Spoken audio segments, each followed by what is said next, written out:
video is now going to be quite short, looking at the case studies that you will need for your mock exam, and then looking at how we can use them in an answer. So that is the point. So looking at the case studies, you need to know these facts, and then you need to know how you're going to use them in the exam.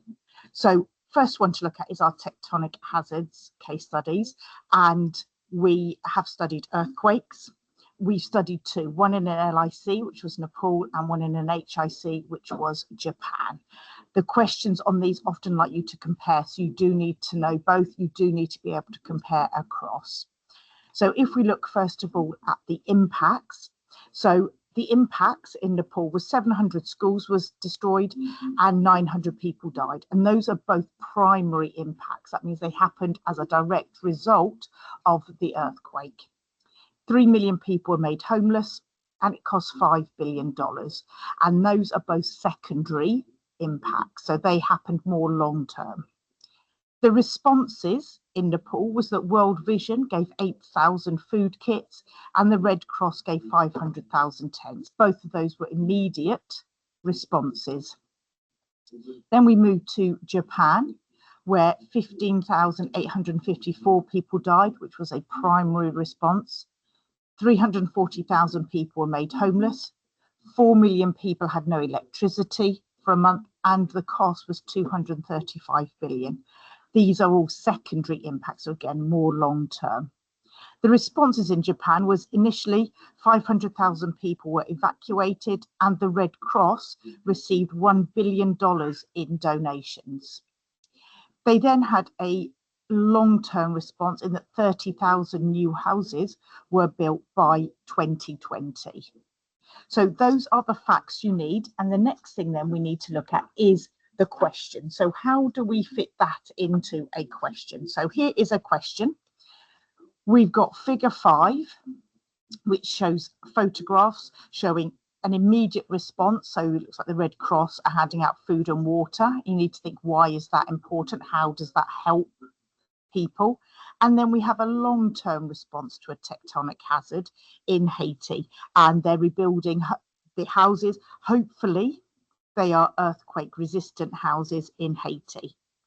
So the question then is, so if we bug our question, so long-term responses to a tectonic hazard are more important than immediate responses. Do you agree?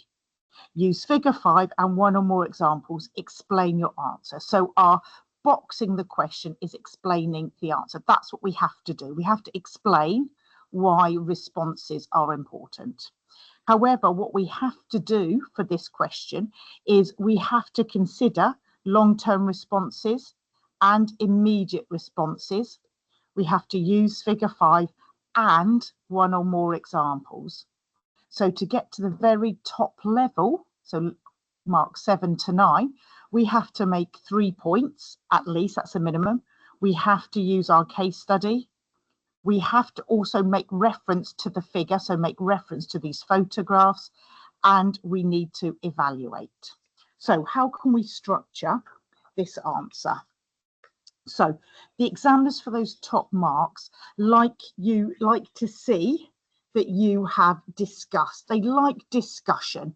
So a really handy structure for these sorts of questions is on one hand, on the other hand. That will help you to give both points of view. It will help you to discuss. So on the one hand, long-term responses are more important because, so give your reasons why, because it allows people to return to their lives. It enables them to work and gain money and improve their standard of living. Then make it absolutely clear here in figure 5. So I've made absolutely clear to the examiner that I've used figure 5. They are rebuilding houses, which is important because, so why is it important that they're rebuilding houses?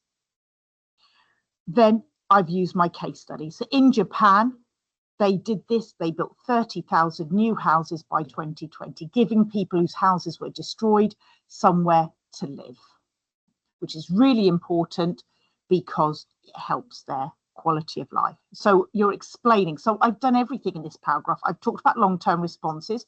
I've made reference to the figure. I've made reference to my case study and I've explained. Then I go to the next one. On the other hand, short-term responses are more important. So I'm discussing the other side.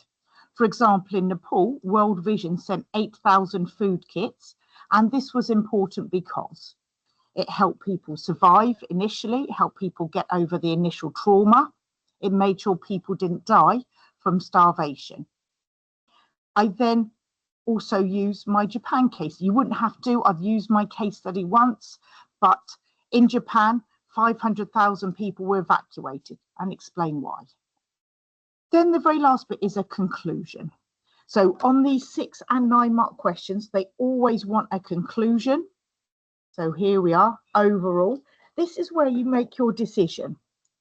So do you agree? So overall, I agree. Overall, I partly agree. Overall, I mostly agree that pick short or long-term responses are more important because. So which one? Remember, there are no wrong answers. It's which one do you think? Which one is more important and why?